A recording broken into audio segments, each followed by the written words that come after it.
What if Aizen was reborn as Naruto Uzumaki? Same mind and ambition, just in a different world. He has no dreams about being the next village leader, nor the need to prove anything to the villagers this time. He learns the rules and then bends them. Every move is planned and every step is calculated. Because when someone like Aizen starts from the beginning, the world doesn't stand a chance. He will rule as a god. Shatter, Kyoka Suigetsu. Comment below for what stories you want to see next. Chapter 1. The new Naruto. My name is Naruto Aizen Namikaze. I am the son of the fourth Hokage, Minato Namikaze, formerly known as the Yellow Flash of Konoha, and Kushina Uzumaki, known as the Red Hot-Blooded Habanero.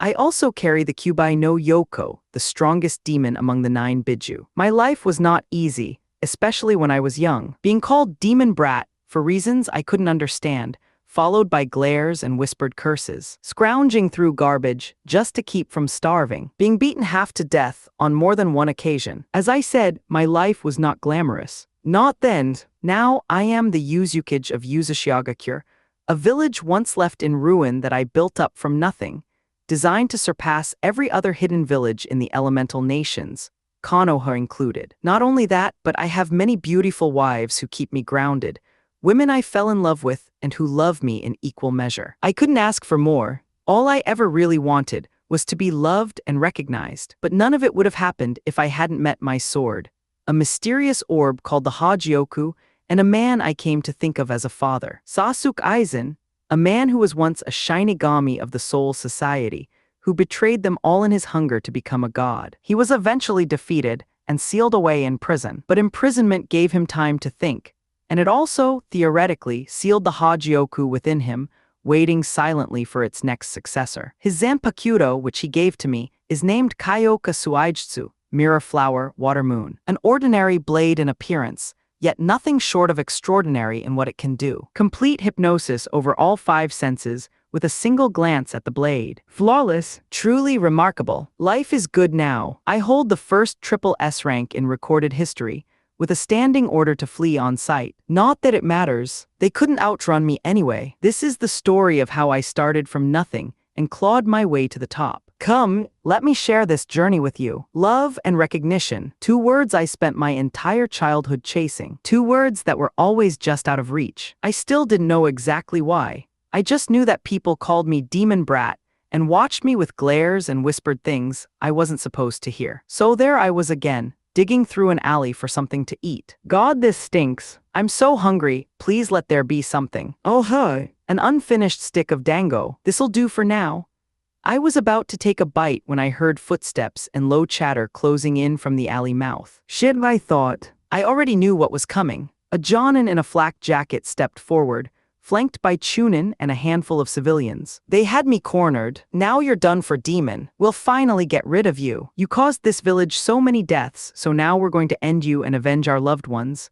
Fight or flight. My mind was already screaming run. So I did, but I didn't know where I was going. Then I spotted it, a narrow gap leading out of the alley. They charged behind me, kunai and shuriken in hand. My heart was hammering. I was almost there. Squelch, damn it, I'm hit. I don't even know where I'm going. Wait, is that a forest? Maybe I can lose them in there. I jumped the fence and ran, deeper and deeper, no destination, just forward. The Jonin, Chunin, and civilians all stopped at the tree line. What's the matter? Let's go get the demon. A civilian yelled. The Jonin shook his head. Are you crazy? This is the forest of death. Most Anbu think twice before going in there. And he's injured. If he doesn't bleed out, the forest will finish him off. Let's go. What they didn't know was that the demon child was about to change everything. Hokage's office, the Sandaime Hokage, Sarutobi Hiruzen, called the god of shinobi. A man who survived 2 wars and had mastered over 1,000 jutsu, currently buried under an avalanche of paperwork. Damn, my entire life has been consumed by these papers. Who the hell thought paper was a good idea? Curse you, paperwork. He stopped and looked up at the photo on the wall. 3 figures he used to talk to often. A tall blonde man, a red-haired woman, and a tall white-haired man holding a baby. That baby was Naruto. Sarutobi had always looked at Naruto as his adopted grandson. It pained him that he hadn't been able to visit in a while. Maybe I should take him out to eat tomorrow, he thought. An Anbu appeared before him and bowed. Dog mask, gravity-defying gray hair. Hokage-sama, I overheard civilians at a bar talking about Naruto. They cornered him in an alley and chased him into the forest of death to bleed out and die there. The moment those words left Kakashi's mouth, killing intent erupted through the office and out across the village. Every Anbu hidden in the shadows dropped to their knees under the weight of it. Kakashi, take 1 unit and capture everyone responsible, then deliver them to Ibiki. The rest of you come with me. We're finding him. Move. Every Anbu shunshined out at once. That killing intent was insane, Kakashi thought as he went to gather his unit. May the gods help whoever did this to Naruto. With Naruto was slowing down. Blood dripped onto the ground, and he held his shoulder. Looks like I lost them. Good. Now I just need to find somewhere to res. Owa my head. He was on his back. He slowly pushed himself up and found himself in some kind of underground cavern. Looking up, he could see the hole he'd fallen through. Then he felt it. A pull, like an invisible force guiding him forward. He followed it through the dark, barely able to see anything, until his fingers found a rusted door. He leaned in and rubbed it slowly. Wow, this thing is really old. I wonder what's inside. Only one way to find out.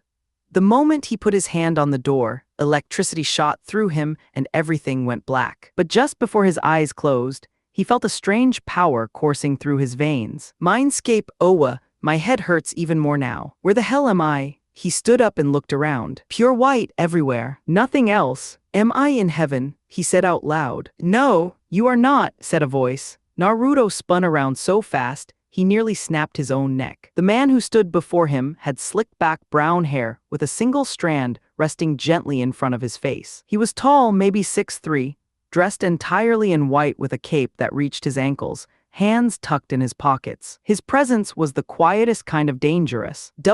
Who are you? The man's mouth curved into a faint smile. I am Sasuke Aizen, my child. Naruto stared at him for a long moment, then took a deep breath. Okay, Aizen-san, what the hell am I doing here? Why the hell are you here? What the hell is this place? What was that door I just touched? And what the hell shocked me before I passed out? Aizen looked at him. For the first time in a very long while, something close to amusement crossed his face. Oh yes. Let me answer those first few questions. You are here because you touched the door I was sealed in. That door was my prison. What shocked you was the seal's energy. It seems it allowed us to meet in your mindscape. Naruto scratched his head, relieved to have at least some answers. Okay, that covers it. But what are you, exactly? That door looked at least 100 years old, so by all rights you should be dead. Aizen's eyebrows rose slightly at the observation. He composed himself. How very astute of you. To answer your question, I am a former Shinigami. Before he could say another word, Naruto let out a screech. Oh my god, am I dead? Are you Kami-sama here to take my soul? Naruto-kun.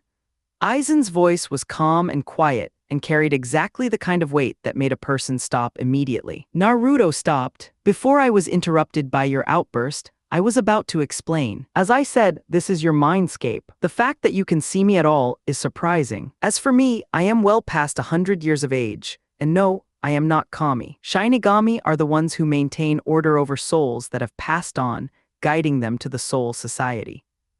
Aizen proceeded to explain the basics of what Shinigami were and what his life among them had been. He explained his eventual defeat at the hands of a man named Kurosaki Ichigo, his sealing, his imprisonment, and how he had, in a theoretical sense, become one with the Hagioku during those long years of confinement. So this is your prison then? Naruto asked. Aizen nodded. But how'd you end up here? I figured your prison would be up there somewhere, not underneath Konoha. Aizen smiled. The boy asked good questions for a child. I'll explain that in a moment. Let me continue. Aizen then told him about his ambitions, his younger and more naive self, and the hunger that drove him to seek godhood. When he finished, his calm composure softened just slightly around the edges, the faint weight of old memories. Naruto noticed it, and despite everything Aizen had just described, despite the cruelty and the schemes, Naruto looked at him and saw something that imprisonment had worn into that expression. Regret. He broke the silence. Aizen-san, even though I don't approve of what you did, it sounds like you've really thought about it, and you actually feel bad about it. I don't hold the past against people. What matters is what we do next. Aizen went still. For the second time today, He was genuinely surprised. Such a mature thought for someone your age. You're so young. Why are you like this, Naruto-kun? Naruto's expression went quiet. He looked at Aizen with eyes that had seen far more than a child's eyes should. The way my life's been, Aizen-san, it forced me to grow up fast. Sometimes I really wish I was still naive like other kids my age. Aizen frowned. Naruto-kun, come here a moment. Naruto walked over. Aizen raised his hand and pressed it gently to the boy's forehead. Through the power of the Hagioku, he read Naruto's mind. His entire life up to this moment. The orphanage, the starvation, the beatings, all of it. To say Aizen was furious would be a significant understatement. He had been a cold and sadistic man in his prior life, one who used people like pieces on a board. But watching a child endure things that would break most adults, things that might have broken even him, lit something ugly and hot behind his ribs. He was also quietly glad that the old man Naruto called Jai had given the boy at least a measure of warmth. His respect for Naruto increased immediately. Aizen removed his hand and knelt down to the boy's level. You asked how I ended up here when I was imprisoned in the Soul Society. He lifted one palm, and from his body, a small purple orb drifted upward, hovering above his hand. This is the Hagioku. Its power is beyond imagining. It was an additional source of my own strength. One of the things it does is grant its owner's deepest desire. I no longer wanted to be in the Soul Society, so I suspect it brought me here. The orb faded back into him. Naruto stared at where it had been. That tiny little ball was the source of this man's power, the power that had taken on multiple captains. It must have been something else. Aizen saw the look on his face and smiled. Naruto-kun, if you had power, and I mean real power, the power to become the strongest shinobi on this planet, what would you do with it? Naruto didn't hesitate for even a second. I'd protect everyone I care about. Hokage Jiji, any friends I make. Anyone who tries to harm them, I'll destroy. And I'd build my own village, somewhere I could live in peace. Aizen smiled then. A real one. He knew in that moment that they would become genuine friends. He reached into his coat and produced the same small purple orb, this time letting it hover between them. Naruto-kun, if you want to be free of the beatings, of the hunger and the mistreatment, if you want to grow strong and protect the people who matter to you, take this. Naruto looked at it carefully. What will it give me, Aizen-san? A tremendous increase in speed and strength. My Zanpakuto, and I will merge with you since I am now part of the Hagioku. So after we merge, can I still come here and talk to you?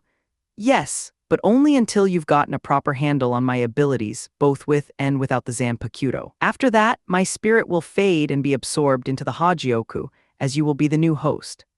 Naruto's expression flickered through a brief sadness, then settled into something resolved and warm. Well then, I'll make you proud, Aizen-san. With everything you give me, I'll change this world. No matter what it takes, I'll become the greatest shinobi for you and for Hokage Jiji.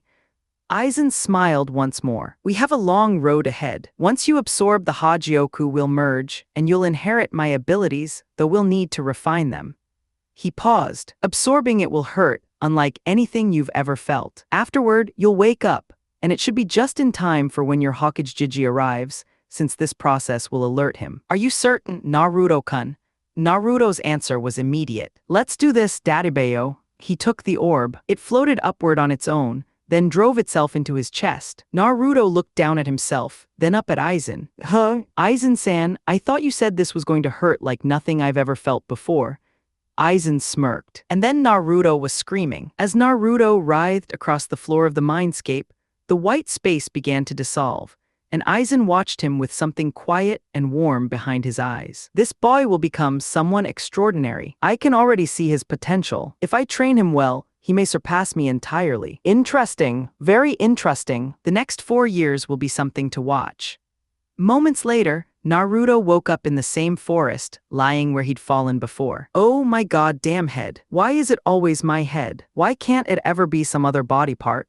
He got to his feet and immediately noticed the change. The air felt different. His body felt different. Every breath carried an awareness of his own strength that hadn't been there before. So this is what it feels like to absorb the Hagioku. Interesting. I feel like I could move mountains. I also feel a lot taller.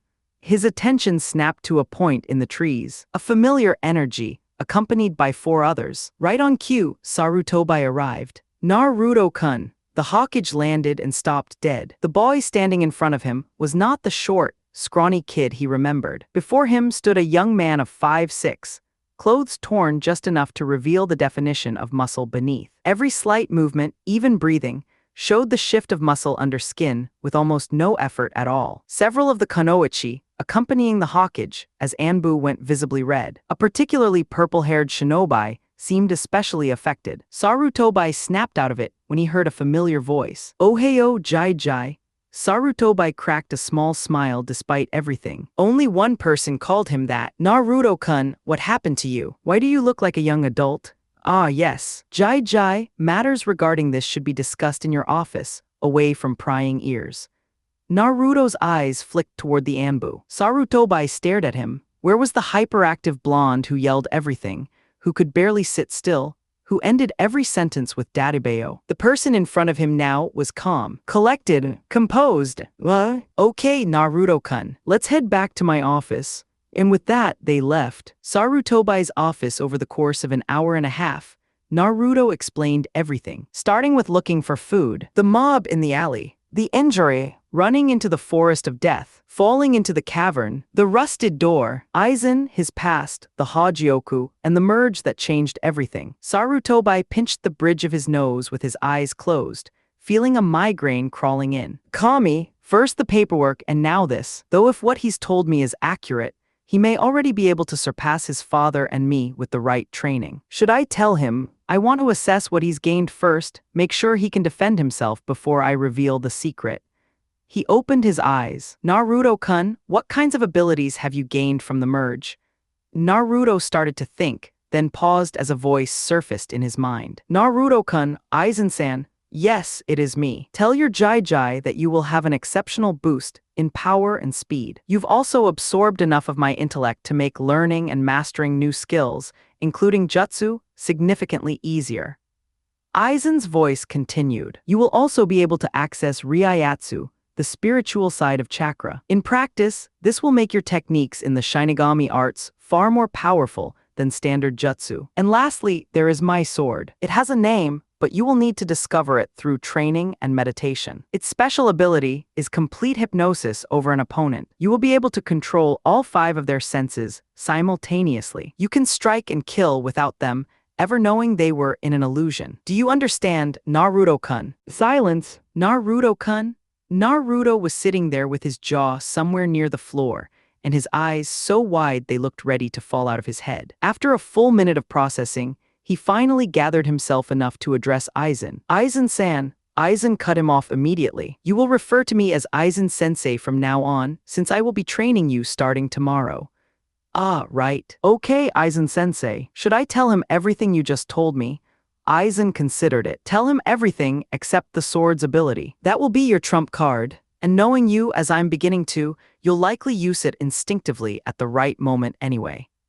Naruto cut the connection and relayed everything to Sarutobi. The Hawkage looked like his jaw was about to come completely unhinged. Well, at least now I can tell him about the Kyuubi and his heritage. Please forgive a foolish old man, Naruto-kun. Sarutobi cleared his throat. Naruto-kun, I think it's past time I told you about your parents and about the Kyuubi. Chapter 2, Naruto Aizen Namikaze, My Parents. The words came out quietly, the kind of quiet that carried a lot of weight. Sarutobi looked at the boy with a sadness he'd been carrying for years, and sighed. Yes, Naruto, your father was the 4th Hokage, Minato Namikaze. Your mother was Kushina Uzumaki. Your father was my successor, and one of the finest men I ever knew. He cared deeply for everyone around him, his friends, his village, all of it. And he was, without question, the strongest shinobi the elemental nations had ever seen in his time. He actually looks just like you. Same blonde hair and everything. Sarutobi's voice softened. Your mother was a force of nature. Hot-headed, loud, and absolutely a tomboy. But she was one of the most beautiful Kunoichi this village has ever had, with that long red hair and blue eyes. And she was talented, truly talented. She was renowned for her Fuinjutsu and her chakra chains, which allowed her to subdue the 9-tailed fox during its attack on the village.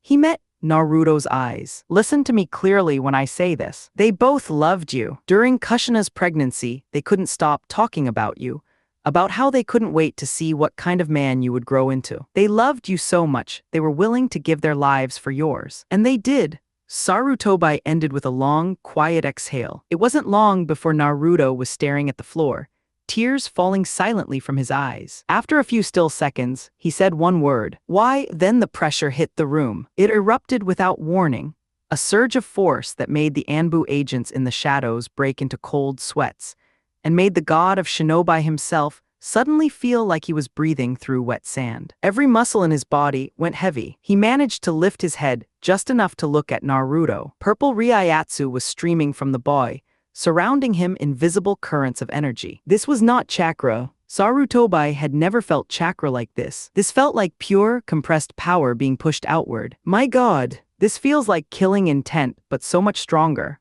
My body has never felt this heavy in my life. Naruto was glaring directly at the Hokage. Why, Sarutobi? Why didn't you tell me? The pressure climbed again, and the floors began to crack beneath his feet. Then Aizen's voice cut through, sharp and firm. Naruto, one of the first lessons I will teach you is to control your emotions. Never let them control you. Lower your Ryatsu and listen to why he kept this from you. Aizen's internal thought was something else entirely. He nearly has as much spiritual pressure as I did before I left the Soul Society.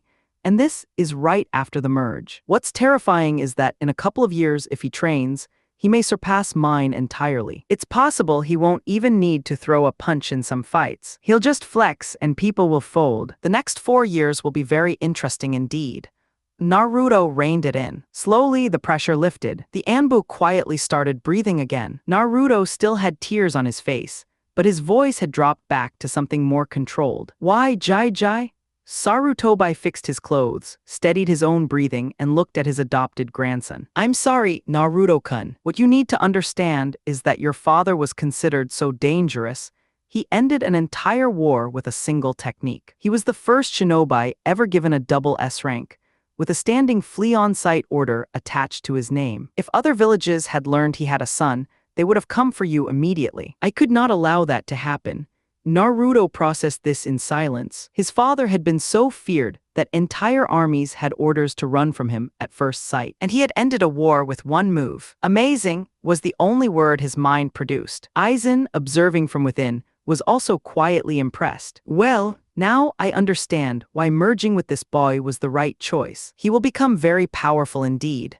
Naruto straightened up. I'm sorry for how I acted, Jai. I've just been alone for so long, thinking nobody cared, and it made me angry. Knowing I had parents who loved me, and who were that strong, it helps. I understand now that you were only protecting me. I promise an outburst like that won't happen again. I'm sorry, Hokage-sama. He bowed. Sarutobi stared at him. Naruto had never called him Hokage-sama before. He always said Jai. The fact that he had switched, just in this moment of sincere apology, said everything. Sarutobi smiled warmly. It's all right, Naruto-kun. If it had been anyone else, they would have reacted the same way or worse. I can already tell from this that you'll become something extraordinary.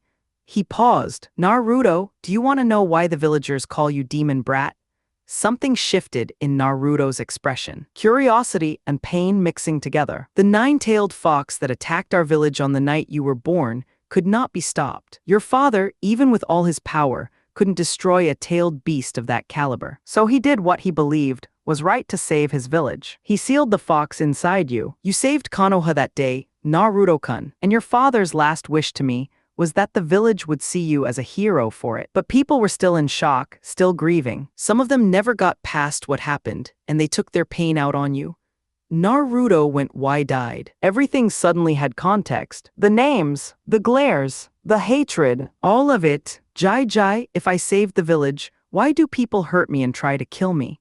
Sarutobi winced slightly at how bluntly the question landed. Like I said, it's misplaced anger. But Naruto-kun, always remember that people fear what they don't understand. Let me ask you something. If I poured water into a cup, does the water become the cup? Of course not, Jai. It just... Oh, Sarutobi watched the realization cross his face. You understand. People see the demon sealed inside you and assume you are the demon. What they don't see is that you're the one holding it back. Something in Naruto's chest settled. He had almost started to believe the names they called him. But now, with his parents' story and this explanation to anchor him, he felt lighter. He straightened his posture, and something in his eyes changed. Settled, sharpened, Jai. From this point forward, if anyone comes at me, they won't walk away from it. I won't guarantee their survival. Sarutobi sighed. He'd known this was coming. All right, Naruto-kun, but try to avoid it when you can. And if you can't avoid it, at least try not to leave me with any extra paperwork. Both of them laughed. I promise, Jai. Also, I have a request. What would that be? I'd like to train in the Forest of Death for 4 years without interruption. I want to develop both my Shinigami and Shinobi skills. After that, I'd like to join the graduating class at the academy. I made a promise to myself that when I had this power, I would make you, Aizen-sensei, and my parents proud. I want to become the finest shinobi these lands have ever seen. Sarutobi and Aizen both smiled at the declaration. Are you certain about the Forest of Death, Naruto-kun? There are many dangerous animals in there. Yes, Jai. With Aizen-sensei by my side, nothing out there should be able to touch me. Sarutobi was quiet for a moment, then exhaled. All right, I'll allow it. Just make sure you come back alive. I intend to test your skills myself when you return. Naruto gave a small smirk. Oh, I'll be looking forward to wiping the floor with you, old man. Sarutobi grew a small tick mark. I may be old, but I can still handle armies with ease. Sure, Jai. Hey, can I grab some scrolls before I head out? Yes, let me get them. He returned moments later. Here, some C and B rank scrolls for study, some books on chakra exercises, and a food and water scroll that should last you a good while. He sat back down and was about to return to his papers when a voice stopped him. Jai, what did my parents look like? Sarutobi looked at him for a moment, then pointed to a framed photo on his wall. Naruto turned to look at it. The man on the left was a good friend of mine. That is your father, the fourth Hokage, Minato Namikaze. The woman to his right is your mother, Kushina Uzumaki. Beautiful and strong, both of them. And the tall man in the middle is a friend of theirs named Jiraiya, the Toad Sannin. Sarutobi's inner thought was quick. I can't tell him about his godfather yet. I want to stay alive, and I'm not confident the paperwork would survive what follows. Naruto, meanwhile, was staring at the photo. I really do look like him, except my hair's slicked back like Aizen-sensei's now. And my mom is. She's really pretty. I've never seen a girl that beautiful. And her figure is. Wait, what am I thinking? She's my mom. He fidgeted in his seat. I can't think like that. She's my mom, although she is very pretty. Aizen chose that precise moment to speak through the mental link. Well, your mother is undeniably beautiful, Naruto-kun. I wouldn't have minded getting to know her. Naruto snapped back instantly. Hey team, she's my mother, not your interest. Back off, Aizen smirked. My. No need to get defensive, Naruto-kun, though I can already tell you're not looking at her quite like a mother. Naruto turned red. Sarutobi, watching from across the desk, caught the blush and followed Naruto's gaze to the photo. His eyes landed on Kushina, then back on Naruto's red face, and a very wide, very knowing smirk spread across the old man's face. My, Naruto-kun, can't say I blame you. Maybe I should get Jiraiya involved in this. He thought perversely before clearing his throat. Naruto, my boy, are you quite all right? Naruto snapped out of it. Yeah, I'm fine, Jai. Thanks for telling me everything. I'll see you in 4 years. He bolted out of the office. Sarutobi sat back and looked at the photo of Minato. Minato, Kushina, you'd be so proud of him, even more so in 4 years. I have no doubt about that. He turned his head to the left and found another mountain of paperwork waiting for him. Anime tears immediately began to fall. I don't want to do paperwork anymore, he said, in a voice very small and very undignified for the god of shinobi. Naruto hit the ground running and didn't slow down until the Forest of Death swallowed him entirely. He climbed to the highest branch he could find and closed his eyes, reaching inward to find Aizen so training could begin. Naruto's mindscape, he opened his eyes to a vast, beautiful Japanese garden. Manicured greenery stretched in every direction, edged by an enormous traditional house. As he took it in, the sliding door to the house opened and Aizen walked out, spotting him with a smile. Hello, Naruto-kun. What brings you here? Naruto gave a respectful nod and a slight bow. Aizen-sensei, I want to become strong and I want to start as soon as possible. Aizen looked at the determination in the boy's eyes and allowed a light smirk. "Oh yes, the first step in your training begins now. Come." He gestured, and they walked together until Aizen slid open the door to a room inside the house. What greeted Naruto on the other side was a vast library, floor to ceiling, wall to wall. Naruto stared at it, then turned to look at Aizen. "You're kidding." On the contrary, Naruto-kun, what made me truly dangerous wasn't just my ability to attack. It was my intellect, the ability to read people, to remain calm, to use an opponent's emotions against them and force the mistake. Your mind is your most powerful weapon. Train it first, and you will be able to overcome any opponent regardless of size or skill. He directed Naruto to a table and disappeared briefly, returning with a towering stack of books that hit the surface with a sound like a small explosion. Naruto picked one up. Advanced Theory of Human Psychology. He picked up another. Basic Intro to Psychoanalysis. Another. Reading Human Behavior and Emotions. Vol. 1. Aizen straightened his coat. These books will teach you how the human mind works and how to use that knowledge strategically. When you're finished, you should be able to read an opponent's personality from their posture alone, manipulate them into the responses you want, and analyze a situation and generate 5 different solutions before they've made their first move. Naruto flipped through a few pages. Aizen-sensei, I feel like I already kind of know some of this material. Correct. That's partly a result of our merge. You absorbed some of my intellect. These books will sharpen and solidify what's already there. Naruto nodded. Then his eyes landed on one particular title and his expression changed entirely. Seduction 101. How to Make Women Do What You Want in Bed. He held it up. Seriously, Aizen-sensei, I thought I was learning about the human mind, not how to seduce women.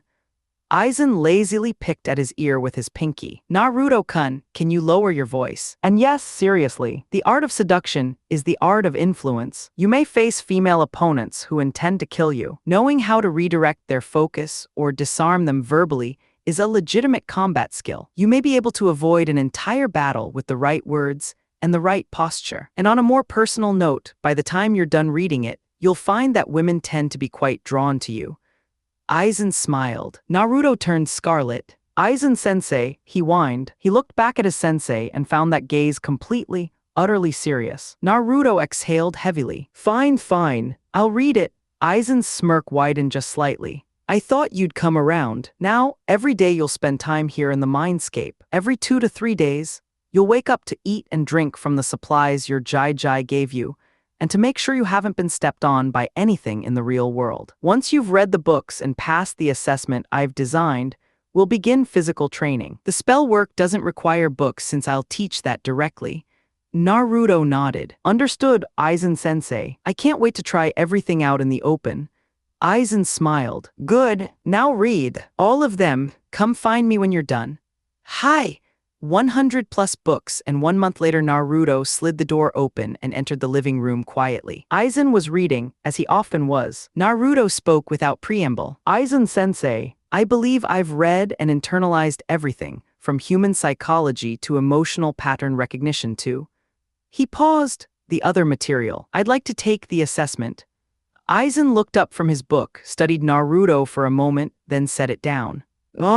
All right, I believe the time has come. Wake up, Naruto-kun. I'll be right behind you. Naruto opened his eyes to the branch beneath him and dropped to the ground. Moments later, Aizen materialized in front of him. Naruto blinked. Aizen-sensei, how are you able to do that? I thought you were just a spirit. Since I am fused with the Hagioku, it allows me to materialize. Now come, let's find a proper testing area. They walked deeper into the forest until they reached a wide, open clearing. Aizen moved to the center, then directed Naruto to the opposite side. He produced a small timer from nowhere, set it, and placed it on a nearby log. Naruto-kun, this is your final test. His voice was perfectly even. This timer is set to 3 minutes. You have 3 minutes to read and analyze my personality. When it ends, I'll ask you what you can deduce from simply observing me. If you miss a single detail, I will attack and kill you. If that happens, we will both be permanently sealed within the Hagioku. He said it like a man commenting on the weather. The timer started. Aizen watched Naruto across the clearing. inwardly impressed by what he saw immediately. The boy's posture hadn't changed. His face was steady, hearing that his life was on the line, and he hadn't even flinched. So he did learn something. Very good, Naruto-kun. Now let's see how deeply. Inside, Naruto was working quickly and quietly through everything he'd read. His facial muscles are relaxed. No tension, no eye twitching, breathing controlled. That faint smirk tells me he's aware he's being studied. Arms loose at his sides but ready. He could draw a sword in a heartbeat. Chest breathing steady. Posture tall but not rigid. He still considers himself above me and isn't remotely worried. Naruto glanced at the timer. 1 minute 30 seconds, legs slightly bent for balance, and his feet, interesting, left leg creeping forward, right leg cycling between heel and ball. That combined with the leg widths, that just confirmed it. No matter what I say, he's going to attack me. The whole premise of the test was a lie. He expects me to counter. All right. When he draws, he'll go wide arc from his left, his dominant side. The extra leg width compensates for the speed and balance he'd have with a straight thrust. I know what to do. Ring, ring, ring. Aizen stopped the timer. So Naruto-kun, what can you deduce? Naruto smiled back at him, and it wasn't a nervous smile. It was the smile of someone who'd already seen the ending. You're relaxed, composed, ready for anything. But what caught my eye was your feet. Your left leg kept inching forward. Your right foot kept shifting to the ball. You were going to attack me regardless of my answer, Aizen-sensei. Aizen's smile grew wide, and for a moment it was genuinely delighted. Very, very good, Naruto-kun. You identified my actual intent by reading nothing more than my posture. I am very impressed. You are ready to begin the Shinigami arts. The words had barely finished leaving his mouth when Aizen blurred out of existence and came down with a wide slashing arc, exactly as Naruto had predicted. Naruto flipped over the blade, landed behind Aizen, and drove a hard kick into the center of his back, sending him stumbling forward. Aizen straightened up and turned around, still smiling. Excellent. Not only did you predict the attack, you countered cleanly. Had you put full force behind that kick, someone with standard combat experience would have had a severed spine. Naruto bowed. Thank you, Aizen-sensei. When do we begin training? Aizen let out a quiet laugh, already eager to press forward. Well then, let's begin. Yash! They walked deeper into the forest together, and Aizen let his thoughts roam ahead. Only a month in, and he can already read me. In the years ahead, he will become the most dangerous shinobi this village has ever produced, and then we will show them exactly what that means. Chapter 3, Encounters with a lovely Uchiha, a vixen, and a moonflower first year of training. All right, here we are, Naruto-kun. They had ventured further into the forest, well past the tower, and arrived at a field larger than anything Naruto had seen yet. Massive trees ringed it. Boulders sat half buried in the earth. Aizen directed him to sit in the center and began to explain. The energy inside you is called Ryu-ryoku. Unlike the chakra your Hokage Jiji uses, this is the spiritual core of the same fundamental energy. It is more powerful and more potent. Everything I am going to teach you will involve what is called Ryatsu. Think of it like this. Ryu-ryoku is a pool of water stored inside you. In order to put out a fire, you need to expel that water, but in a controlled way. You grab a hose or a bucket, and you direct as much water as necessary toward the problem. That is Ryatsu, the water you expel. Aizen continued. Within your Ryatsu, you are able to perform what we Shinigami call Kaido, Spirit Way, or Demon Way. There are 3 primary categories. The first is Bakudo, Way of Binding. These spells restrict or immobilize opponents. The category also includes barriers to block incoming attacks and advanced sealing techniques that can restrain targets far beyond what standard jutsu allow. Naruto nodded, following closely. The second category is Hado, Way of Destruction. These are offensive spells. In the hands of an experienced practitioner, a Hado technique can be powerful enough to threaten a cage. These will make up the majority of your training. The third is Kaido, Healing Kaido. I have some knowledge of it, though not enough for a thorough teaching. Both Bakudo and Hado are numbered from 1 to 99, with 1 being the weakest and 99 the strongest. Don't be deceived by lower numbers. A skilled captain can make a rank 4 spell devastating.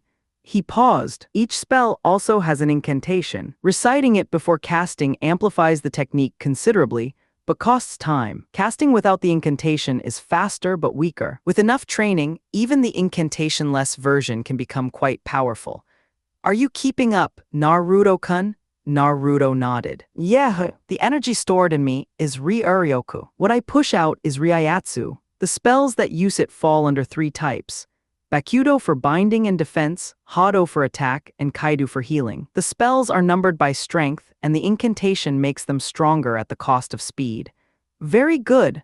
Aizen moved toward the trees. Now then, you have a Zanpakudo, a soul-cutting sword. These weapons are sentient. They guide souls to their destinations and are used to combat hollows, corrupted spirits who prey on the living and the dead alike.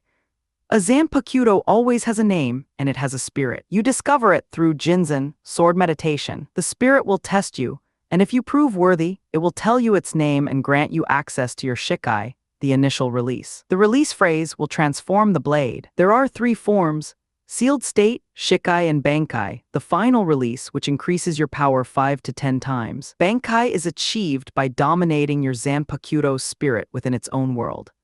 Naruto ran his hand through his hair, leaving the single strand at the front. Got it. The sword is alive and has a name I have to earn. First form is Sealed, second is Shikai once I know the name and phrase, third is Bankai once I've beaten the spirit at full strength. Aizen smiled. Exactly. Stand up. We'll spend 6 months on Hado and Bakudo. After that, swordsmanship. During that same period, you'll be meditating to reach your Zanpakudo's spirit. We'll also need to speak with the Kyuubi at some point, to ensure it doesn't interfere with your training.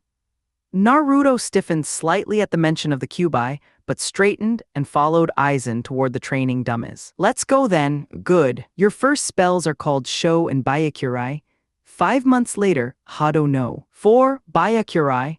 7 or 8 trees detonated in sequence from a single pointed finger. Naruto turned to a boulder twice his size and extended his palm. Hado no. 31. Shakaho. The boulder simply ceased to exist, replaced by a cloud of debris drifting in the forest air. He surveyed his work, then heard clapping behind him. He turned. Aizen was smiling. Very impressive, Naruto-kun. Hado no. 31 without an incantation. You've come an enormous distance from where you started. Now let's see your Bakudo. I'll fire 2 powerful Hado. Block 1 with a barrier and restrain me with the other. If you manage both, I'll consider this portion of your training complete. Naruto settled into a calm stance and backed up. Aizen raised his hand. Hado no. 31. Shakaho. The fireball that erupted was roughly 3 times Aizen's size, dense and brilliant red, charged with far more Ryatsu than standard casting. Naruto raised both arms, moved them in a synchronized rotation, then thrust one arm forward. Koko no Jamin, Gate of the Tiger Fang. A barrier materialized in the shape of a watermill, absorbing the impact head-on. It cracked under the force, then shattered completely, but it held just long enough to matter. Aizen's smirk sharpened. Good. Now the second, Hado no. 63, Reikoho. A massive wave of yellow energy surged forward. Naruto watched it come with one hand in his pocket, then Flash stepped behind Aizen in an instant and extended 2 fingers. Bakudo no. 1 Sai. Aizen's arm snapped behind his back, immobilized. He broke out of it after a moment and turned, his expression genuinely pleased. Excellent work, Naruto-kun. Your Bakudo spells are solid. You're ready to move on to Zanjutsu and Ho-Ho. Sit. Naruto sat. Aizen explained both disciplines. Zanjutsu, the art of the sword, and Shunpo, the flash step technique, a movement art that poured Ryatsu through the soles of the feet to cover distance at speeds that defied normal sight. To demonstrate, Aizen turned away and simply vanished. When Naruto looked, he was standing at the far tree line. Naruto stared. Incredible. I couldn't even track the moment you moved. That's partly because we haven't trained your eyes to compensate, and partly because I'm simply that fast. He walked back. You'll be spending half of each training day on sword work, the other half on flash stepping. Wooden sword to start, so you don't hurt yourself. Let's begin. Yes, Aizen-sensei. Unknown to both of them, a woman with purple hair styled in a pineapple shape was watching them from a branch overhead, hidden inside her trench coat, eyes sharp with curiosity. Just who are these two? By the look of their movements, they're at least elite Jonin level, and they're not using any jutsu at all. Who is this blonde kid? She watched a little longer, expression shifting towards something more interested. Might just have to keep an eye on these two, especially the blonde one. Kyukuku, she vanished. 6 months later, clang, clang, clang. Both figures separated across the clearing, then both disappeared simultaneously, only to clash again in midair, steel ringing out between the trees. This continued for 15 minutes, neither showing fatigue, neither showing emotion. They separated again. Aizen lowered his sword. Your strokes are nearly flawless now. Your flash step is approaching my level. That's enough for today. Tomorrow we'll speak to the Kyuubi. Naruto's voice was level and sure. Understood, Aizen-sensei. I'm ready for whatever comes.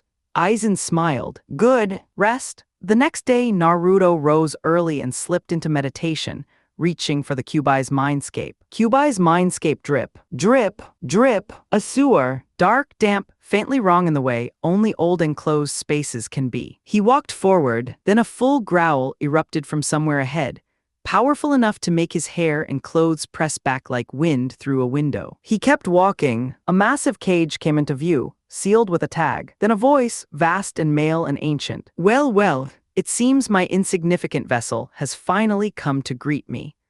Naruto looked at the enormous fox behind the bars and answered without blinking. So you're the Kyuubi no Yoko. I have to say, the stories undersold you. You also look like nothing but a large, weak fox trapped in a cage. Honestly, pretty underwhelming compared to me. How is it in there? Must be infuriating. The Kyuubi roared. You insolent little whelp. I am the Kyuubi no Yoko, the strongest of all demon kind, the one who leveled Konoha. You will show me respect. You will respect my power, even if you are, the voice faltered slightly, cute. Naruto's eyebrow rose. Cute? You just assumed I was cute, which means you're most likely a woman. Do you have a human form?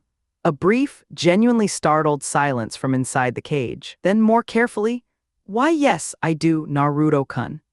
The enormous fox shimmered and contracted, and where the nine-tailed demon had been stood a woman around 5'6", with a slender build and a face that could have been carved from the idea of beauty itself. Long red hair that fell to her mid-back, a chest that was undeniably generous, long slim legs that were somehow both elegant and dangerous-looking, and she was completely naked. Naruto looked at her. She looked at him back. She was checking him out far more aggressively than she intended. The slick-back blonde hair with the single strand, the broad line of his shoulders, visible even through civilian clothes. That aura that pressed against her awareness, like something demanding to be acknowledged. She caught herself and almost managed to compose her face. Naruto walked forward, took her hand, and pressed 2 unhurried kisses to the back of it. Let me reintroduce myself properly. I am Naruto Namikaze, and you are? Akane had been the Kyuubi no Yoko for a very, very long time. She had faced armies. She had leveled mountains. She had never once, in all her centuries, been made to flush like this. You're such a flatterer. My name is Akane.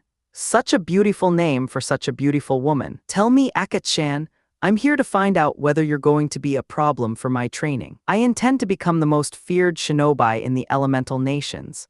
She recovered her composure and grinned, showing teeth. What if I am a problem? What if I decide I don't want you getting stronger and wait for you to die so I can break this seal? Naruto's expression went flat and quiet, and then he released his Ryatsu. It hit her like a wall and didn't stop pressing. Akane went to her knees, then one hand to the ground, gasping, sweat running down her face. Her body refused to stand. For the first time in her entire long existence, she genuinely believed she might die. Then it stopped. She lifted her head. Naruto was standing exactly where he'd been, with a slight, patient smirk. She stared at him. Something in her chest was doing something she'd never felt before. Warm, heavy, a heat that was very specifically not fear and very specifically not the reaction she was used to having. She became distantly aware that her lower body was reacting in ways she wasn't entirely in control of and felt her face heat accordingly. My God, his power, it's so. I've faced demon lords and never felt anything like that. And he said that was a fraction. She had taken many suitors before, in the ages she had roamed. None of them had ever come remotely close. None of them had ever put her on the ground with nothing but presence. He will be mine, she thought, with the absolute certainty of someone making a very significant decision. And he will give me children. You've now seen a small sample of what I carry, Naruto said calmly. That was a fraction of my actual power. So I'll ask you again, Akachan, are you going to interfere with my growth? Akane looked at him. Then she got up and threw herself against his chest and started crying. He stiffened, caught entirely off guard by the sudden shift. He listened. "I'm sorry, Naruto-kun. I'm so sorry. I was only trying to provoke you with what I said earlier. But I'm also sorry for the attack on your village." She was genuinely crying now. "I've seen everything they've done to you. I was watching when they hurt you all those times. I tried to help with the healing, to mend you as much as I could. I don't understand why people would do something like that to you. I'm so sorry." Naruto went still at that. He had always wondered about his unusual healing. He had just assumed everyone recovered that quickly. He let go of the composed Aizen-style facade he'd been wearing and spoke more softly. "Aka-chan," she looked up. Her eyes were red and puffy. He reached up and gently touched her face, and she leaned into it before she could stop herself. "I'm glad you were there when no one else was, and I appreciate the apology. The past is the past. Let's focus on what comes next." Together, he paused. "Can I ask you something?" "Sure, Naruto-kun. Anything?" "Aizen-sensei taught me to use Ryatsu, and he told me it's the spiritual half of the same core energy that chakra is drawn from. Since you've been a part of this world far longer than he has, I was wondering if you know how to use the chakra side. If you do, would you be willing to teach me?" Akane pulled back slightly, settling into a more composed posture. "Yes, chakra is the molding of physical and spiritual energy to perform jutsu. Since you have enormous reserves of spiritual energy, that will be your primary power source for most techniques. But unlocking your chakra and learning to combine it with your Ryatsu will roughly double the effective strength of everything you do. So you'll teach me?" He leaned just slightly into her space, close enough that she could feel his breath, and put his mouth near her ear. "I promise it'll be worth it, Aka-chan. Maybe we can both learn things from each other." She answered shakily, "Sure, Naruto-kun. We can start tomorrow." He smiled at her for the first time, fully and without any of the mask. Her heart did something complicated and immediate and embarrassing. He looked around the sewer. Then he closed his eyes. When he opened them again, the cage was gone. In its place stood a large Japanese-style estate with a garden that opened onto a pond, beautifully tended, lit by soft light. "There," Naruto said. "Better?" He flash-stepped to one of the bedrooms and gently set Akane down on the bed. She lay there, very aware of how much of the evening's events had been completely unprecedented for her. He leaned in, and before she could process what was happening, he kissed her. She kissed him back with considerably more enthusiasm than she'd planned. What followed made the evening memorable for both of them. When it was over, Akane lay against his chest and listened to his heartbeat slow, and realized, with the clarity that sometimes only comes in quiet moments, that she had been falling for this boy from the moment she had spent centuries watching over him in the dark. Back in the real world, Naruto opened his eyes in the forest, and a quiet smile settled over his face before he could fully suppress it. He stood up and went looking for Aizen, and found him leaning against a tree, studying the sky. "So, Naruto-kun, how did the meeting with the Kyuubi go?" Naruto thought about it. About the killing intent, the floors, the crying, the rest. "Interesting, to say the least." Aizen studied him. "And the fox, she's definitely the definition of a goddess. And she won't be interfering with training. In fact, she's going to do the opposite." Internally, a red flush crossed Akane's face at being described that way. "Excellent." Aizen's expression shifted. "We have a practical problem, however. The food supply." "Correct. We'll need to return to the village." Without being seen, Aizen smiled slowly. "How do you propose we manage that?" Naruto thought. "We can't use jutsu. I haven't unlocked my chakra yet. We weren't trained in stealth. We can't ask Jai. The only option is to..." His eyes lit up. "Yes, that would work, and it would be a good way to field test what I've been studying." Aizen chuckled. "Then we wait for dark." That night, both figures blurred out of the forest at speeds that left the trees shaking gently behind them. They passed the sleeping gate guards without slowing. 40 seconds later, they were gone again, bags in hand. As they made their way back toward the forest, Aizen carrying a few things and Naruto moving quickly ahead, a woman's scream cut through the night air. "Help! Help me, someone! Please!" They both stopped. Naruto looked in the direction of the sound, and then at Aizen, who was already watching him. "An Uchiha compound," Naruto said quietly. Aizen looked at the night around them, then back at his student. "Helping people within your village, after everything they did to you. You are a better person than I was, Naruto-kun. That's the plan." Naruto was already moving. He stopped one step later, when Aizen held out his hand. "Naruto, Take my sword. Naruto turned. Aizen was already untying the sheath. You're ready. Your form is flawless. You only need to get used to the real blade. Naruto took it with both hands, something careful in the way he held it. He traded over his own practice sword and tied the green sash carefully at his waist, settling the scabbard against his side. He looked at it for a moment. I'll make you proud, Aizen-sensei. Thank you. He flash-stepped into the compound. Uchiha compound Mikoto's point of view. Mikoto was running. The Uchiha compound around her was silent in the way things go silent after something terrible. Not the quiet of emptiness, but the quiet of too many bodies. She couldn't wrap her mind around it. Her firstborn, the prodigy, in 2 years of Anbu service, he had already become their youngest captain. And now he had turned that precision against his own family while she watched, helpless, her husband among the dead. She rounded a corner and stopped. Itachi stood directly in front of her, blocking the last exit. His Sharingan blazed. His face was the face she had always known, and it was completely empty. Why, Itachi-kun? Her voice cracked. Why did you do this? Your father, your friends, everyone you loved, why?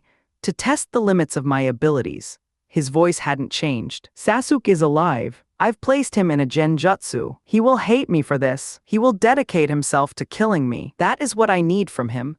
He drew his ninjato. Forgive me, Kasan. The blade started its descent. Mikoto closed her eyes. Then she heard a sound she didn't expect. Metal against metal. She opened her eyes. A tall blonde man stood between her and her son, one hand on a beautifully made sword, the other hanging loose at his side. I don't think that's a wise choice, Anbu-san.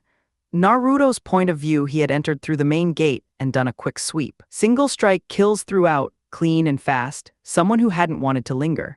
Against one of the outer houses, he found a boy on the ground, eyes flickering under a genjutsu nightmare, sweat-soaked and trembling. He moved him away from the open, set him against the wall where he'd be safe, and flash-stepped toward the sound. He found them at the last path out of the compound, a man with a ninjato and those distinctive eyes, and a woman backed against a wall. He drew the sword and stepped between them. Normal point of view Itachi recovered quickly from the surprise. He stepped back and studied this stranger. The civilian clothes, the green sash, the black scabbard, the complete lack of a Hidayate. He felt nothing off his Ryatsu at all. The man was either empty or hiding everything. Who are you? What are you doing here?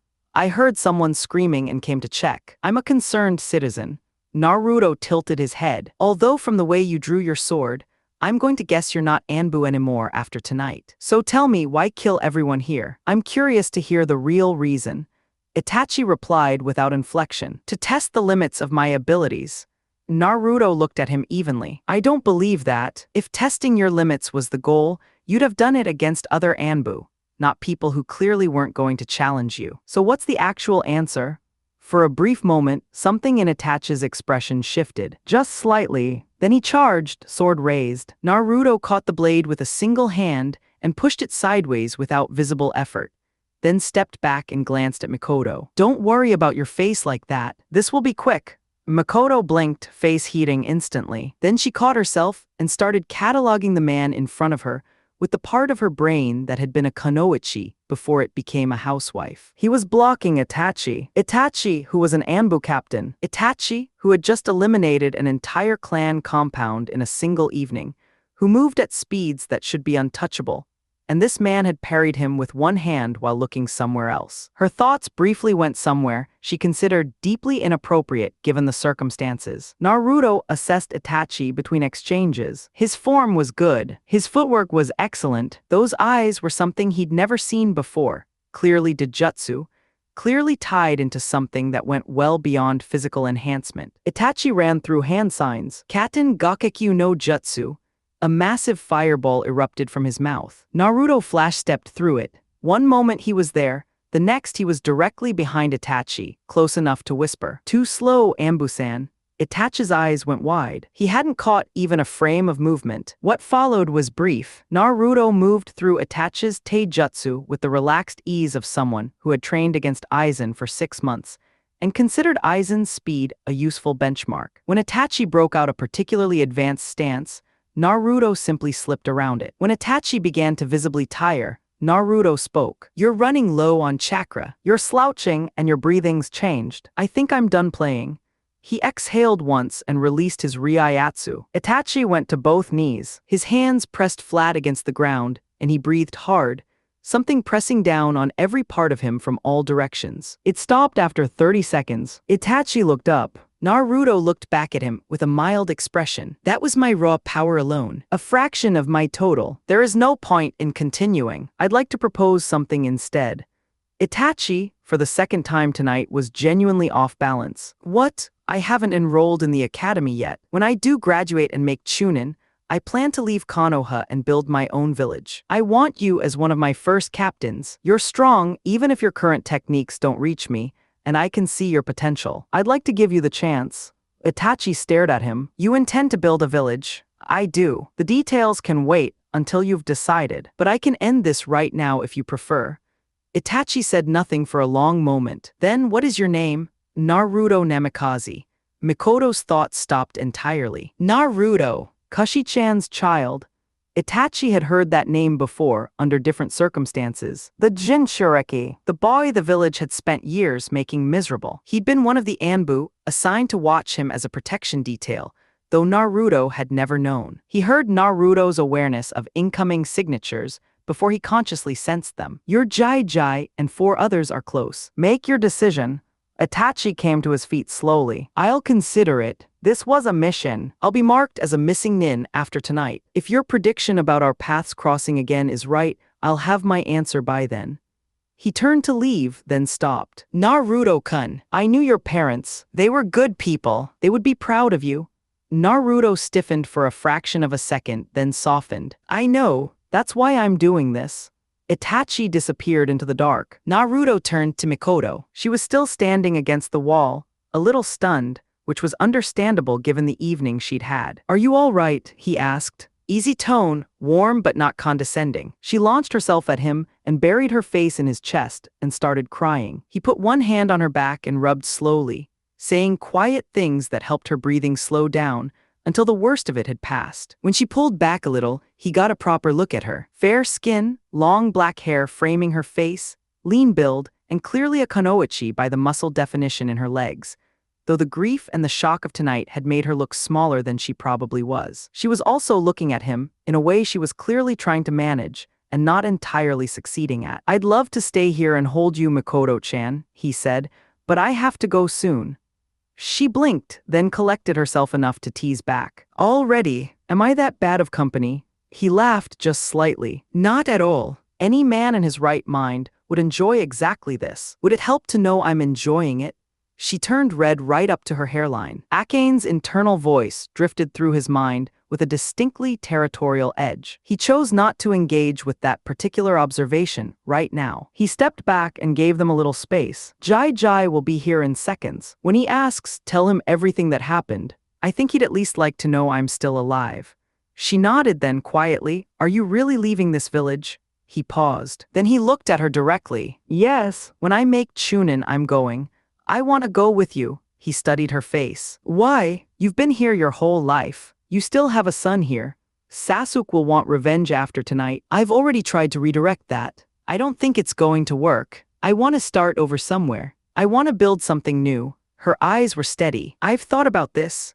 He held her gaze for a long moment, then nodded. All right, but it'll be a few years. I'm still training. She started to spiral slightly. What if you don't come back? What if you leave and I... He closed the distance quietly, took her face in one hand and kissed her. Not rough, not hesitant, warm and deliberate and steady. She kissed him back and forgot what she'd been about to say. He pulled back after a moment and looked at her. That's my promise. I'll come back. He flash-stepped out of the compound before she could respond. Mikoto stood very still for a while, one hand pressed gently against her lips. He has the softest lips, she thought distantly, and he is an exceptional kisser. Then she heard footsteps and Sarutobi arrived with his Anbu unit. Mikoto explained everything to Sarutobi. The slaughter, Itachi, the blonde swordsman who had intercepted her son with unsettling ease, and apparently treated the whole thing like a mild inconvenience. Sarutobi listened with increasing stillness as she described it. He had known Itachi was one of the finest Anbu the village had produced. The idea that an 8-year-old who had never set foot inside the academy had toyed with him in direct combat was, to put it mildly, startling. Nearby, under her Anbu mask, a purple-haired sword specialist was having a very different reaction. She had seen the blonde in the forest during his training. She had logged his abilities as a curiosity then. Now, hearing this account, something more focused lit behind her eyes. She needed to meet this person herself. With Naruto, he found Aizen at a clearing, meditating. How did it go, Naruto-kun? Naruto sat down on the grass and looked up at the sky. Nothing I couldn't handle. My Hado improved in both power and precision. The man I fought holds a high position in Anbu, and I wasn't challenged. Aizen's smirk was faint but present. I'd expect nothing less. Your training is nearly finished. All that remains is finding your Zanpakuto spirit. What did the Kyuubi say about the chakra training? Aka-chan. Yes, Naruto-kun, came through the mental link a little too quickly. Aizen-sensei wants to know about the chakra training plan. Right. Chakra control first, then elemental work. We'll start properly after you've made contact with your Zanpakuto spirit. She paused. Also, you had better come into the mindscape tonight. I would like to cuddle. Naruto's lips curved. You know, whoever would have guessed that the Kyuubi no Yoko wanted to cuddle. Don't push it, Naruto-kun. He chuckled and relayed the relevant information to Aizen, who received it with satisfaction. Good. Rest tonight. Starting tomorrow, you'll spend the rest of this month attempting contact with your Zanpakuto spirit. After that, 1 year will be complete, and the next 3 will be dedicated to pure refinement. Reaching your Zanpakuto doesn't always happen quickly, so give it time. He paused. Also know that once your training is complete, I will have to leave. Naruto's expression went quiet. He nodded, said nothing for a moment. Understood. I'll make the most of it. You already are, Aizen said, more to himself than to Naruto. Neither of them noticed that the sword resting against Naruto's side had begun to hum, so faint it was barely a vibration. Finally, a voice said from somewhere inside the blade, warm and private and patient. Someone worth meeting.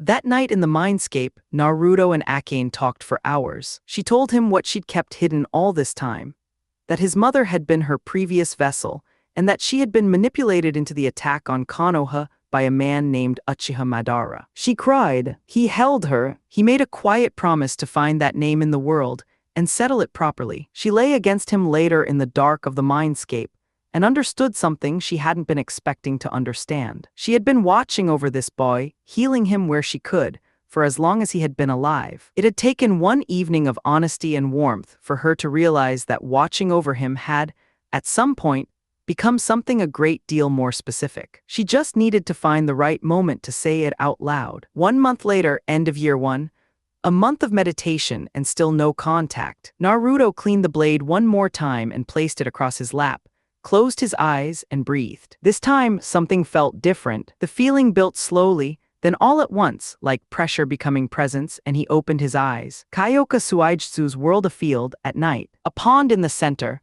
the moon perfectly mirrored in its surface. Stars spread in every direction overhead. The whole world looked like it had been made to be exactly this beautiful, and nothing else. Beautiful, Naruto said. It is, a voice agreed beside him. He turned. A woman sat on a large, smooth rock nearby. She wore a white and soft black kimono. Her hair was light, almost white with a flower tucked behind one ear, and her eyes were deep blue. Her lips were the color of something very specific and very warm. Naruto, who had spent months learning to manage his expressions, was briefly robbed of composure. He walked toward her. She watched him come. He reached for her hand, turned it gently, and pressed his lips to her knuckles. I assume you're my Zanpakuto spirit.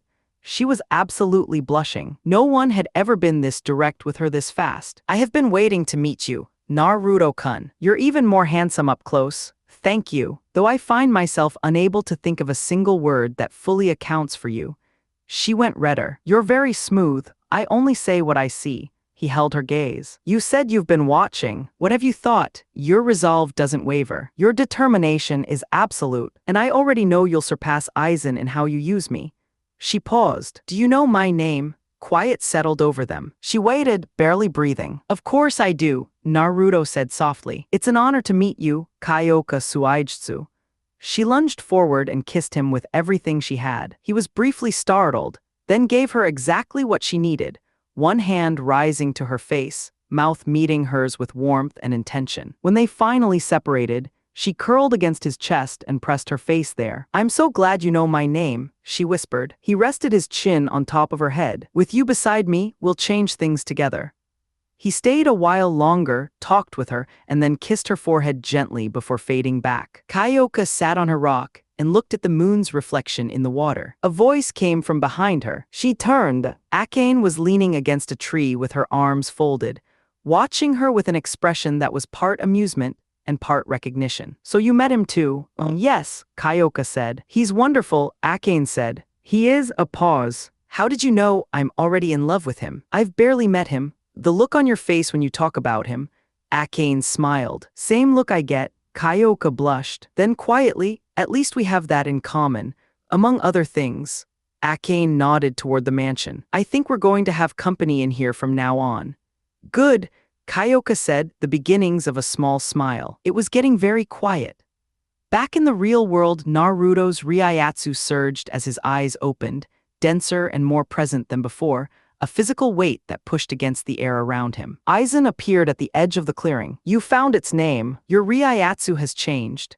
Naruto nodded, looking at the blade with quiet reverence. Then Kyoka's voice came through clearly for the first time. "Stop looking at me like that, Naruto-kun. You're making me blush." He laughed under his breath. "Kyoka-chan, yes, I'm glad we can talk now. We have a proper bond. And before you ask, Akane and I have already introduced ourselves." "Hi, Naruto-kun," Akane called cheerfully. "Hello, my beautiful vixen." Akane went pink. Kyoka pouted immediately. "And what about me? How could I ignore my equally beautiful moonflower?" Kyoka's pout vanished entirely. "That's much better." Aizen watched Naruto have what appeared to be a one-sided conversation with empty air and appeared unsurprised by this. "Now that you've found your blade, these next 3 years will be the hardest work you've done. You'll be pushing past what I could achieve. Are you certain? I have a beautiful vixen, a beautiful moonflower, and my sensei watching my back. There's no ceiling I can't reach." Both girls went quietly red in his mind. Aizen smiled. "Then let's not waste any more time." Chapter 4. The return 4 years later, Naruto's swordsmanship now sat comfortably above Aizen's by any honest measurement. Every strike was a potential kill. Every swing had been refined to the point where separating a limb required no more force than turning a page. His Kaido had grown enough that he was casting level 90 Hado and Bakudo without incantations, and his flash step had pushed past Aizen's speed to where even Aizen himself couldn't reliably track the transition. With Kyoka Suijutsu, they had trained relentlessly. She had explained her Shikai to him in full. One glance at the unsheathed blade, just one, and the target's 5 senses came entirely under his control. Touch, taste, smell, sight, and hearing all malleable. He could strike lethally, and the target would never know an illusion had even started. The bond between them deepened through every session, until Naruto was coming into the mindscape each night just to talk. Akane had been busy as well. She unlocked his chakra and spent months helping him establish precise control, which built toward Midanbu precision without wasting excess energy. The scrolls Sarutobi had given him were mastered thoroughly. Wind techniques, which came naturally to him, water techniques at a solid baseline, and fire, which was harder. He worked through all of the academy fundamentals too, since he'd need those on paper. Akane and Naruto grew so close through those years that calling them friends felt like an understatement, and she still hadn't found quite the right moment to say the louder thing. She kept waiting for the right opening. So, where does our story find our blonde protagonist? Walking a dirt road back toward Konoha, he stood at 6'4" now, lean and defined in a way that civilian clothes struggled to account for. His hair was longer, the single strand at the front a habit by now. His hand rested loosely against Kyoka's hilt at his left side. His civilian clothes were long gone. He wore an exact replica of Aizen's white outfit, high-collared with black trimming and a deep purple waistband, a choice made in honor of everything his sensei had given him. He thought about Aizen as he walked. The years had moved them well past sensei and student, something much closer to father and son. He had even started calling him that, and now that space was empty. Flashback shatter, Kyoka Suijutsu. Naruto's image fragmented like broken glass. A long slash connected across Aizen's back. He knew immediately that he couldn't have blocked it or predicted where it would come from. He walked forward on unsteady legs, then settled onto the ground and smiled. You've done very well, Naruto-kun. You've surpassed me in every way I hoped for. Everything I've taught you, everything I've given you, you've exceeded it. All that's left is to go back to your village and show them who you are. Naruto turned and bowed. Without you and the Hagioku, none of this would exist. I owe everything to you. Aizen raised one hand and looked at it. It was beginning to fade. Aizen-sensei, you're disappearing. So I am. He got to his feet, moving with slightly less precision now, and looked at the boy one last time. It seems my purpose here is complete. I suppose this is goodbye, Naruto-kun. Naruto wanted to fold. He kept it inside through everything Aizen had drilled into him over 4 years, stayed composed, stayed present, and crossed the space between them to stand eye to eye. You taught me what it's like to have someone who actually cares about you. I know I have a real father, and I know this might sound strange, but you've always felt like one too, Toussaint. Aizen went still. Then, for what may have been the first genuine time in his very long life, something quiet and real crossed his face. I know you have, he said softly, and I am honored. You know what's funny? A few hundred years ago, I would have dismissed something like this as an indulgence. Emotions slowed me down. They had no place in what I was chasing. He paused. It's strange how training someone for years and watching them grow will change your relationship with your own feelings. He reached out and, in Naruto's hands, materialized a white outfit exactly like the one he was wearing. Open your eyes. Naruto looked at it. He felt the threat of tears and swallowed it back. Go put those on. A small something to remember me by. Naruto changed behind a tree and came back out looking like a younger version of his teacher. Well, Aizen said, you look the part. Thank you, Toussaint. Aizen's arm began to fade. His body followed slowly. Never stray from your goals, Naruto-kun. Make me proud. Show them what the power of a god actually looks like. He vanished. Naruto stood in the empty forest. He let one tear fall, then he started walking. Back in the present, he was somewhere between memory and the road when he heard it.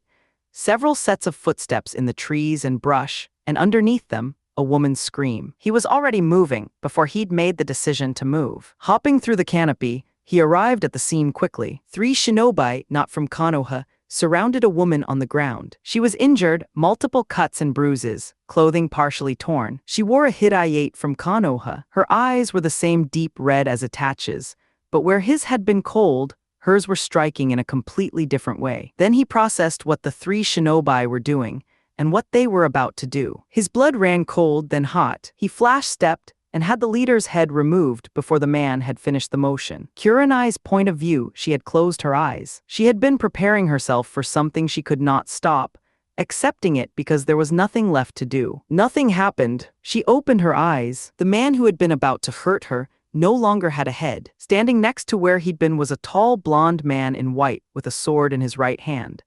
A single strand of hair floating in the wind, and the most unreasonably calm expression she had ever seen on someone standing at the scene of a decapitation. Normal point of view, the remaining 2 shinobi had grabbed Kurenai and jumped back. Who the hell are you, and why did you just do that? Naruto stood motionless. In less than a second, he was between the 2 of them. Kurenai was in his arms. He was back at his original position. The 2 shinobi blinked, trying to process whether they had actually tracked that movement, and concluded that they hadn't. Naruto looked down at Kurenai. Tears were still running down her face. He took off his coat and wrapped it around her carefully, then set her against a nearby tree and met her eyes. Don't worry anymore. I'll handle the rest. You just rest.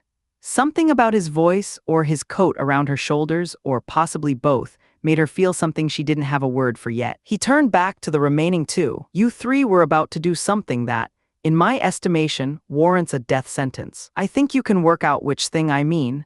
He flicked the blood from his blade. Now there are 2 of you left. Were you planning to join in what your leader was doing? One of them stammered, no. No, man, we didn't want any part of it. He forced us into this. Naruto looked at him very steadily. You suggested it first. Silence. He closed his eyes. When he opened them, both Kumo shinobi were behind him, already falling. 2 clean cuts. He walked back to Kurenai and crouched down. Are you all right? She looked at him. His smile is beautiful, was the first coherent thought she had, which she put aside immediately. Yes. I was so scared. I thought they were going to. And she couldn't finish it, and she didn't have to because he was already sitting with her and she was already crying properly into his shoulder. "Let it out," he said quietly. "They're gone. They can't touch you." She did. It took a few minutes. When her breathing leveled out, he gently created some space between them. "I never got your name," she said. "Naruto Aizen Namikaze." Her eyes went wide at the last name, but she was still looking at the coat around her shoulders and thinking about the fact that he had given it to her without being asked, and she filed Namikaze away as a question for the Hokage's office. "Can you walk?" She tried to stand, and her legs immediately disagreed. He caught her without comment, shifted his grip, and picked her up in a bridal carry. She blinked. "I'll carry you to the hospital. Hold on." He started moving through the trees at a pace that made the wind pick up slightly. Kurenai looked up at his jaw from her angle and thought several things she chose not to examine too closely. The coat smelled very good. His arms were built in a way that made her feel genuinely safe. She had been carried by people before, and it had never felt like this. She told herself she was in shock. At the gates, he explained her injuries to the guards, brought her directly inside, handed her off to the nurses with a brief summary of what had happened, and then looked down at her one more time. He kissed her forehead. "I hope we get to meet again, Kurenai-chan. Keep the jacket." Her face went warm in a way she pretended was due to blood loss. He walked away. She lay in the nurse's hands and thought, "Oh, we'll meet again. I'll make absolutely certain of it, and I have a perfectly legitimate reason to see him now that I have his jacket." Hokage Tower Sarutobi was halfway through his latest mountain of paperwork when Mikoto arrived. She had recovered as much as a person can from an evening like hers, carrying herself with a quiet dignity that Sarutobi respected. They talked. Sasuke was still the same, training obsessively, cold toward her, locked in the idea of revenge despite everything she tried. Then a second knock came at the door. "Come in." The door opened, and Sarutobi's eyes immediately found the whisker marks. Then the blue eyes, then the white outfit, and the sword at his side. "Then, Naruto, it's me, Jai. I missed you." Sarutobi stared for a full 3 seconds, then recovered and was already smiling. "My boy, 4 years. You have grown into something extraordinary. How are you?" Mikoto looked at the man in the doorway and forgot entirely that she was in a conversation. This was not the handsome man she remembered from 4 years ago. Whatever that had been, this was categorically beyond it. Taller, leaner, sharper in every line of his face. The aura around him was different. Before, it had been impressive. Now it was the kind of thing that made a room feel smaller just from his presence. "Then, Naruto-kun," she managed. He looked at her. His expression warmed. "Hello, Mikoto-chan. I told you I'd come back." She crossed the room and hugged him and cried a little into his shoulder, and he soothed her in exactly the same way he had at the compound, unhurried and steady. "I missed you, Mikoto-chan," he said. She thought her heart had stopped briefly. After she had composed herself, Sarutobi cleared his throat. "So, my boy, your abilities? Untouchable by anyone here." Sarutobi smiled like a man who had just been proven right about something he'd believed for a long time. "Still up for that spar you promised me?" "Yes, Jai. I won't take it easy on you. Wouldn't have it any other way. I'm bringing out our best swordsman as well for the first match. All the Jonin and senior shinobi will be watching. If you win, I'll announce your full name and you'll receive everything your parents left you. There's also a law you should know about now that you're taking your father's name. The Kra Clan Restoration Act. Since you're the last of both the Uzumaki and Namikaze lines, you'll be expected to take multiple wives before you turn 18. Naruto absorbed that. "I accept, and my request is to have your strongest swordsman for the first match." Sarutobi's eyebrow rose slightly. "Are you certain?" "Yes, very well. Tomorrow, noon, the Chunin Stadium." Mikoto, listening from her seat, cataloged this information with great efficiency and made a private note about playing her cards thoughtfully. That afternoon, Naruto followed Sarutobi's directions to the Namikaze estate. People on the street either stared at him outright or blushed and looked away, which he found both predictable and amusing. He found the house behind a sealed gate. He pressed his hand to it, channeled chakra, and it recognized him after a moment and opened. The estate was enormous. Main house with a huge living area and kitchen. Portraits on every wall. A sealed basement that opened to reveal an entire library of elemental jutsu scrolls. 6 or 7 bedrooms upstairs. And in the main bedroom, a photo of his mother and father holding him as a newborn. He stood in front of it for a long time, One hand reached up and rested on the frame. Tusan Kasan, I'll make you proud. He spent the rest of the evening in the garden out back, then went inside to sleep, slipping into the mindscape on his way down. Mindscape, Akane, and Kyoka were sitting together on the porch when he arrived. Both immediately brightened. Hello, my lovely ladies. Naruto-kun. Both said it in the same breath, which made all three of them smile. Come on, I'm tired. Let's go up. In the years of his training, this had become routine. Sleeping with both of them beside him, talking through the night, shared kisses that had deepened from tentative into something real and warm and mutual. He had come to think of both of them as the constants in his life. He lay down. They took their places on either side of him. He looked at the ceiling. There's something I want to ask you both. Let me finish before you say anything. They nodded. Since I'm taking my father's name, the village has a law requiring me to take multiple wives to rebuild the clan. My question is whether you're both all right with that. And my second question is whether you'll both be my first wives. Silence. I've gotten close to both of you over these 4 years in ways I can't properly put into words. I find everything about you remarkable. You keep me sane. You've been there since the very beginning. So will you? A pause. I know I don't have rings yet. That comes later. Kyoka and Akane looked at each other. Then they both launched themselves at him and covered his face in kisses for approximately 4 minutes, which transitioned into something significantly more enthusiastic, until Akane sat back first and caught her breath. Yes, Naruto-kun, I would love to be your wife. I've had feelings for you since you accepted me that first day. I love you. He smiled at her, startled, genuinely moved, and kissed her once. Then he turned to Kyoka. She had her head down. Her voice was quiet. I've cared about you since I first started watching you train with Aizen. I've been in love with you for a long time. I was just afraid to say it. Yes, please. I want to be your wife. She finally looked up, though I was starting to wonder if you'd ever ask. He lifted her chin and kissed her too, and she made a small, satisfied sound. 2 conditions, Akane said after. We approve any additions. We're not having weak girls around. Agreed, he smiled, and I promise 2 things back. I'll love all of you equally, including whoever comes later, and I will find a way to get both of you out of the mindscape properly. They looked at the certainty in his face and believed him entirely. He whispered something to each of them, quietly enough that the other would have to strain to hear. Both their hearts did something undignified and immediate. I love you both. They fell asleep together. The next day noon, the Chunin Stadium. In the stands, Anko, Mitarashi, and Kurenai, Yuhai arrived first, finding seats together and watching the field below with the casual attentiveness of Jonin, who had learned to read situations quickly. They were joined shortly by Kakashi, who had arrived uncharacteristically on time and was reading his little orange book with calculated nonchalance. Asuma sat near Kurenai, which she tolerated. Might Guy took up space with tremendous energy. On the Shinobi Council side, the heads of the major clans had assembled. Hayashi Hyuga with his formal robes and pale eyes. Shikaku Nara, scarred and already running assessments. Choza Akimichi, large and watchful. Inoichi Yamanaka, Tsum and Yuzuka, Shibaya Buram, and Mikoto Uchiha,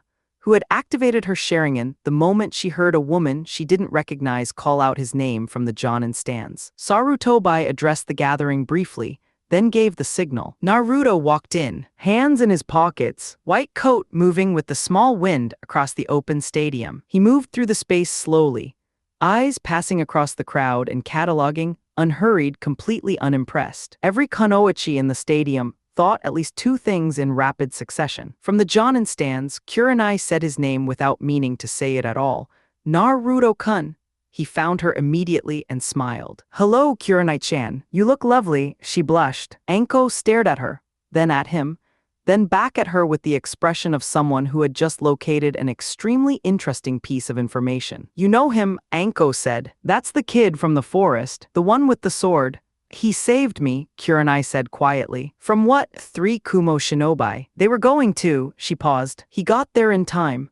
Interesting, Anko said, studying him with entirely different eyes now. He's definitely improved from the forest, and he's going to fight Yugao. Kurenai looked at the field. Yugao-chan, she's the only one here who actually knows how to use a sword properly. Anko grinned. This is going to be good. On the council side, Shikaku had already started talking in quiet, measured tones. He had watched Naruto walk in and begun assembling a picture. His movement pattern alone puts him at a minimum of cage level. His speed appears to rival the Huraishin. Several jaws in his vicinity came quietly unhinged. The Huraishin was the technique that had made Minato a double S-rank shinobi and ended a war. Moving faster than that was not a comfortable thing to contemplate. He also hasn't drawn his sword or used a technique. Shikaku continued. Everything you've seen is entirely unaided physical skill. Whatever he's hiding will be significantly stronger. Silence. Shikaku, Mikoto said carefully. Are you saying he'll match the Hokage? Shikaku exhaled. I'm saying watch. The first match began. Yugao, Nico of the Anbu, drew her sword and immediately moved to a combat stance. Naruto stood with one hand resting loosely on his hilt. Posture relaxed. Minutes passed without movement. Yugao read nothing from him. She couldn't place a center of gravity, couldn't predict which direction he'd come from. She committed to a test approach and lunged. He didn't draw. He moved. She adjusted to full speed and launched a burst of targeted slashes. None of them connected, not because he was blocking, but because he was never there when they arrived. She put her fingers into a cross seal. Mikazuki no Mai, Dance of the Crescent Moon.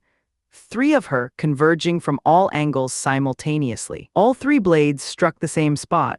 The image dispersed like smoke. You've missed again, Nico-san.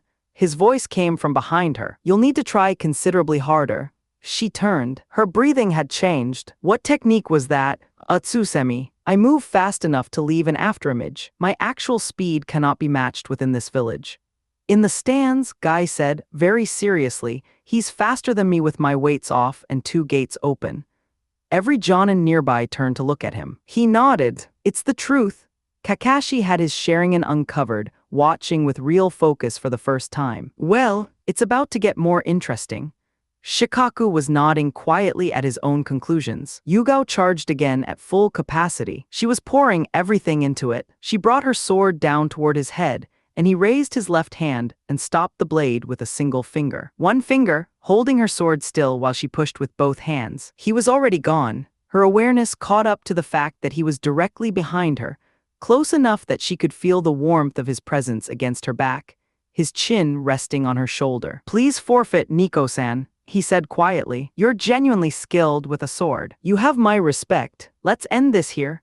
Yugao's face was doing several things at once, mostly involving temperature. She exhaled. Very well. She felt his presence withdraw slightly. Then gently, can I have your name by any chance? Yugao. Yugao Yuzuki. Moonflower. A quiet appreciation in his voice. Beautiful. I'd like to see what's beneath the mask, but I suspect that'll have to wait. Would you like to get better acquainted after this is finished?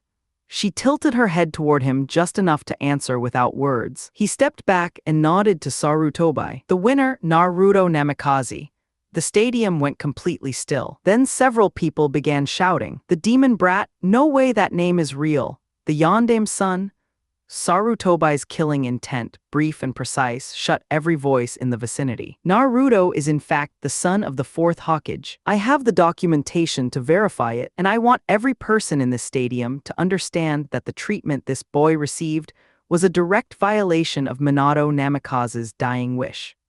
His voice was the voice of someone who had been patient about this for far too long. I am deeply disappointed in this village.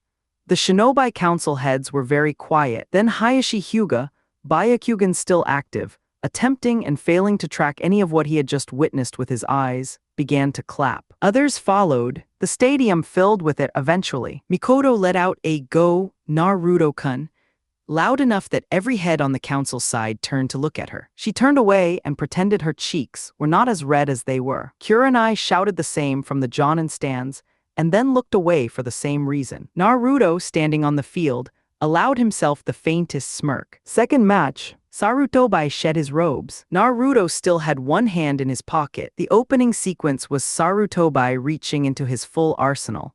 Shadow clone multiplications, Shuriken Cage Bunshin, a coordinated combination of Daten and Katen. All of it was thoughtful. All of it demonstrated exactly why he had been the god of shinobi for decades. None of it touched Naruto. Sarutobi stood in the smoke of his own best technique and breathed through a shoulder wound he hadn't even seen happen. A pale blue bolt from a pointed finger. No hand seals. No warning. Give it up, Jai Jai. I don't want to hurt you any more than this.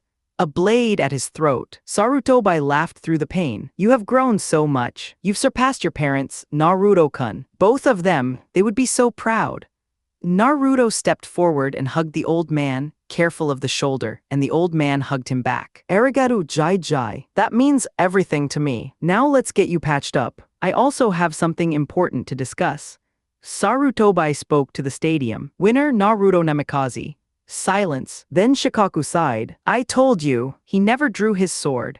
The applause that followed was considerably more genuine this time. Naruto made his way out of the stadium and found the entire Shinobi Council and several jonin waiting on the path. He put his hand on Kyoka's hilt reflexively, and Shikaku held up a hand immediately. No alarm intended, Namikaze-san. We're here to congratulate you. Naruto studied the group, then relaxed. Thank you. Who are you all? They introduced themselves. He listened, without needing a second repetition for any name. Shikaku spoke carefully. Why did you spend the match with the Hawkage taking his measure rather than ending it quickly? I wanted to understand what Jai Jai was capable of. He can't defeat me with his current skills, so I ended it when the assessment was complete. If he'd been a genuine threat, the match would have lasted much longer. Shikaku nodded to himself with an expression that said confirmed. Naruto spotted Mikoto, and his expression warmed. He walked over, lifted a hand, and touched her cheek gently. She went pink immediately. You look lovely today, Mikoto-chan. You did very well, she managed, still red-faced. He smiled at her. The clan heads around her were watching this with varying degrees of confusion. He walked toward the Hawkage Tower. Behind him, Mikoto turned to find every council head looking at her. What? She said, in a tone that made all of them find reasons to look elsewhere. Hawkage Tower, every jonin in Sarutobi's office, several of them still processing what they'd watched, turned to look at Naruto when he walked in. He swept the room. A purple-haired Kunoichi with a trench coat was taking him in with frank interest. He met her eyes and held them for a moment, reading her posture, her stance, the particular quality of how she held herself in a room. Then he smiled, and she smiled back with teeth. He turned to Kurenai, who was still slightly luminescent from the stadium. Hi, Kurenai-chan. You look very lovely today. She blushed. Thank you, Naruto-kun. You were incredible out there. I had no idea you were that strong. He crossed to her, picked up her hand, and pressed 2 unhurried kisses to her knuckles. Behind her, Asuma's jaw tightened. A jonin from the far side of the room, choosing this moment to exercise severely poor judgment, raised his voice. How dare you speak so familiarly to the Hawkage? You're nothing but a demon. Naruto's feet moved exactly once. The pressure that rolled outward from him drove every person in the room to their knees. The jonin who had spoken was flat on his stomach, unable to breathe properly. Naruto walked toward him 1 measured step at a time, increasing the output with each step. He stopped over the man. Would you like to repeat that? The man produced sounds, not words. Naruto crouched. The Hawkage is someone I care about. If you have objections, I'm listening. I'm quite fair about that kind of thing. Another slight increase. The man was done producing any sounds at all. No objections. Wonderful. He straightened up, released the pressure entirely, and the room collectively remembered how breathing worked. He turned to Sarutobi. I apologize for the disruption, Jai Jai. Don't kill anyone and keep the paperwork manageable, that's all I ask, Sarutobi said mildly. Naruto noticed Kurenai and the purple-haired Kunoichi both still on the floor and crossed to them. He took Kurenai's hand first and helped her up, steadying her with both hands on her shoulders. I'm sorry you had to feel that, Kurenai-chan. Forgive me, she nodded, face still warm. He kissed her forehead as easily as he had at the hospital, and she forgot what words were for a moment. He turned and extended his hand to the purple-haired woman. And my apologies to you as well. I don't have your name. She grinned up at him. I am the very beautiful, very available Anko Mitarashi. 1 arm thrown into the air. Several people in the room shook their heads at her. Naruto let out a short, genuine laugh. Very cute, Anko-san. Surprising that you're single, though. Anko's playbook demanded she escalate this. She pressed up against him, arms looping around his neck. Oh, you think I'm cute, Naruto-kun. Just how cute am I?